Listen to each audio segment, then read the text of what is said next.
these things. So it's a very delicate thing. I just wanted to say though that it's like, I think science in general, right? Like whether it's physics or all these things, it is for all of us, right? Like that is kind of why we do it as humans, right? And I think that's something that globally, like no matter where you're doing science around the world, that's sort of a universal, right? Is that there's this idea that we all want to understand the world around us and why it is that way.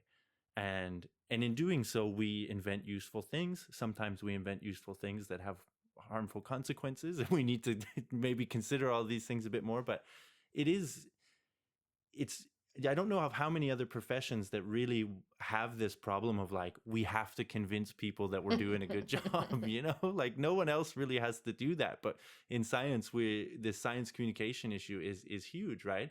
And it's like, you want to do all this stuff for humanity, for society, but yet we still have to be out there being like, please, please listen to us. It's a good thing. We're doing a good thing, or give us money or Yeah, whatever it is. yeah. But the reason why we are where we are is because people in the past, science was shrouded in mystery. You know, we Hmm. never allowed people. And one of the things that I did for my first science communication was to do a virtual reality of the labs. Why not take the lab to the people? Why not people see what we do in the lab?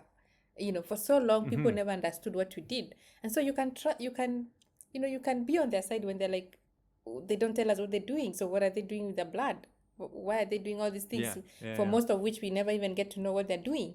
So for all those failed experiments, they probably never know why. We never tell them. Hmm. So science was built in a shrouded way, but now this is I think this is in my mind. This is what may have made it, created this science communication area, so that people really understand what we do, why we do it. Hmm. Yeah, Hmm. yeah.